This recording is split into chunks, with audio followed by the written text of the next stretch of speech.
We are joined by Coach Scott Drew, members of the Baylor Bears. Baylor improved to 24-10 with today's 92-67 win, advances to the second round to take on the Clemson, New Mexico winner on Sunday. Joining Coach Drew are Jalen Bridges, senior forward, 23 points, 5 rebounds on 5 of 8 from 3, and freshman guard Jacoby Walker, who had 19 points, as the Bears had 4 in double figures and 6 players with 8 or more points.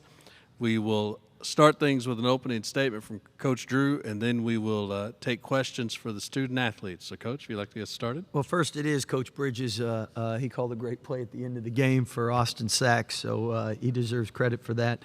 Second of all, just thankful to God to give us this platform and opportunity. Not everybody gets a chance to play in March Madness, and really happy for these guys. A lot of them, it was their first time ever in an NCAA tournament game, and really proud of how they played together. And to score 92 points, that actually sets a Baylor record for most points in an NCAA tournament game. And hopefully we saved a couple made threes for the next game, because 16 for 30 is pretty efficient. So we will open it up for questions for the student athletes. For our media members, if you'll raise your hand, we will get a microphone to you, give your name and affiliation, and the student athlete to where you're directing your question. We'll start here in the front row. Bryce Cherry, Waco Trib. Jalen, as Coach kind of alluded to, their high level of offensive execution today. What do you think contributed to that, and how fun did it feel, especially when you got rolling in the second half? First and foremost, I just want to thank my Lord and Savior, Jesus Christ, because without him, none of this is possible. And like you said, we got rolling. It's a blessing to be able to play with guys like Jacoby, who can space the floor, guys like Ray J and Jay Nunn, who can just honestly make life easy for me and him. So, like I said, it's just fun to take the court with these guys every single night. I'm going to say we're going to go front row to the left here. Have a second mic. Let's go to Metafield, Actors 5 here in Memphis. Guys, congrats on the win. Just for both of you, kind of follow up on that question. 4 players in double figures, 3 with 15 or more. Just how much fun is that?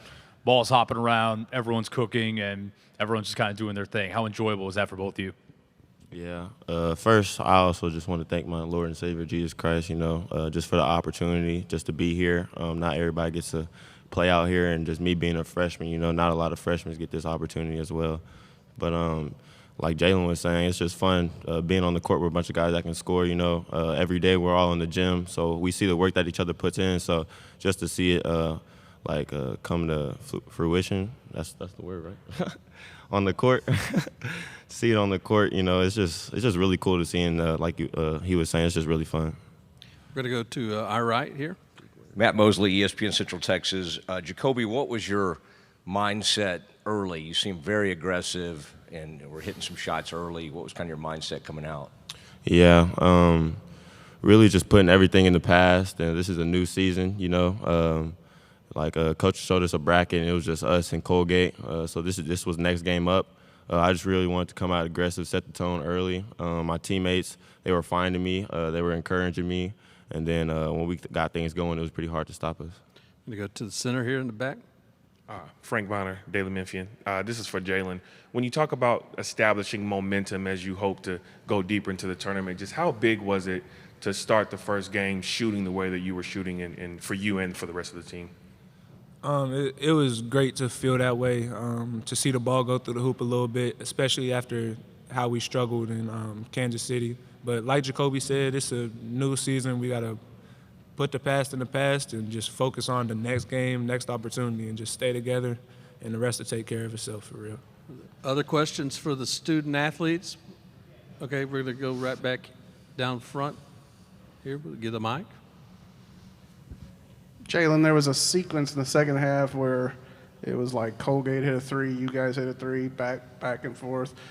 Did it almost feel like y'all had to shoot that well, just because obviously they were executing there pretty well too? They're a super talented team. They have a lot of guys that are really good at what they do, and I feel like we let up a little bit defensively, and that's something that we cannot do going forward, or we're going to be heading on a flight home. So we just got to play both ends instead of just trying to get open shots on offense. There's 94 feet. We got to play on both ends. Other questions for the student athletes? Seeing none, guys, we will let you guys go to the locker room. Congratulations, and we'll see you back here on Sunday. Thank you for having us. Now we'll again raise your hand. We'll get you a microphone as we open the floor for Coach Drew, and again we'll start here on the front and then move to the front on our left side. Go ahead. Scott, just the big men that Colgate had and the kind of the footwork and the post moves that they had that gave y'all some problems, but what allowed you to kind of gain that separation that you needed? Well, I think first and foremost, they've been in this is their fourth NCAA tournament in a row, and every one of those games were single digits in the second half. So, and now they're older, more mature, so we knew we were going to be in for a dogfight.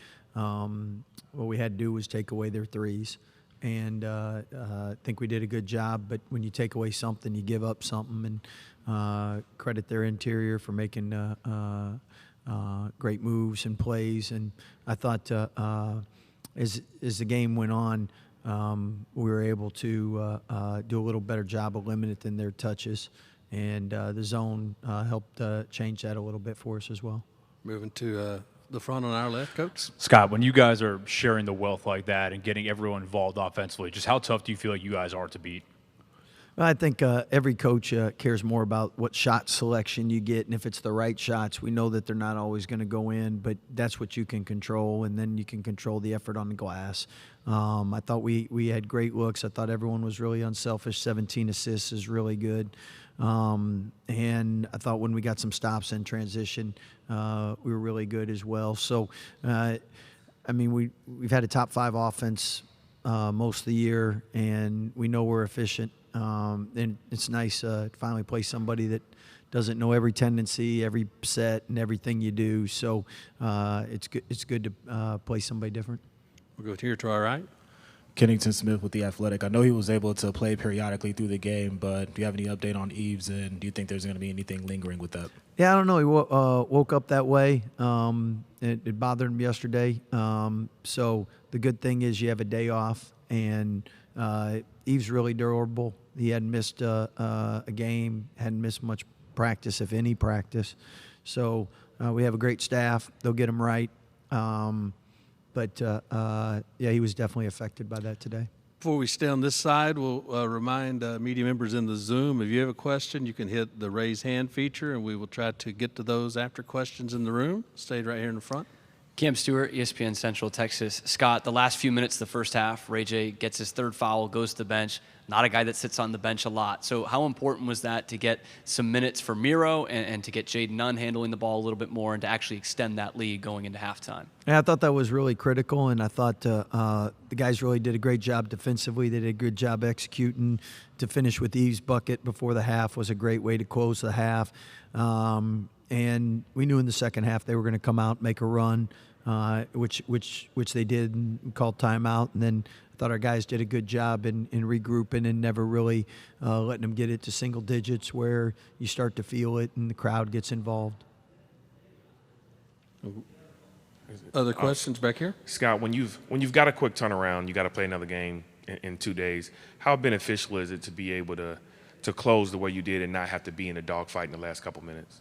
Honestly, if you're in this profession long enough, big wins, close win, you see it all work that second game. I can tell you I lost a little less hair because of it, so I'm appreciative of that.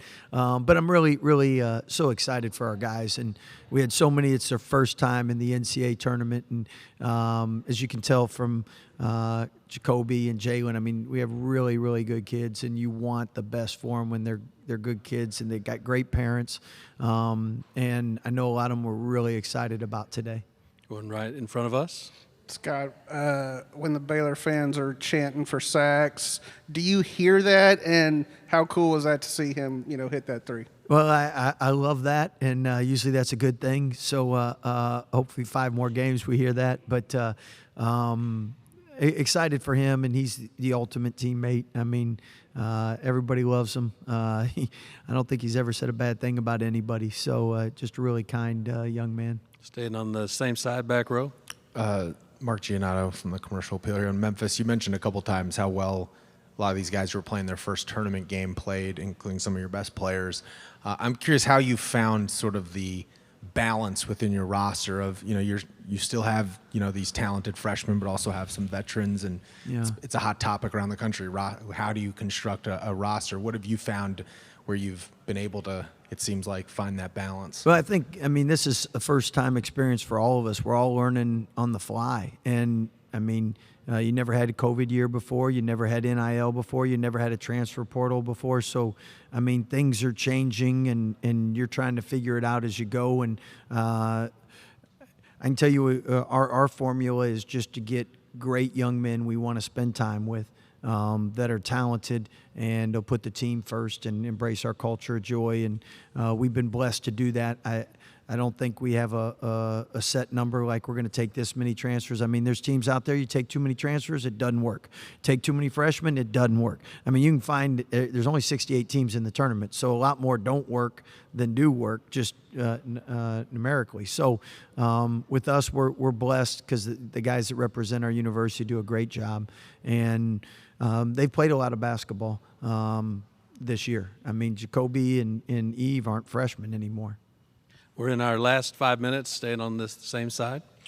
Scott, did the Oakland win over Kentucky get your attention a bit last night and make you think anything different coming in today? Not that you need a reminder of that those things can happen. No, that's March Madness. Again, if you don't have that, it's just March. So, it is what it is. And personally, we were in the league with Coach Campy at Valpo.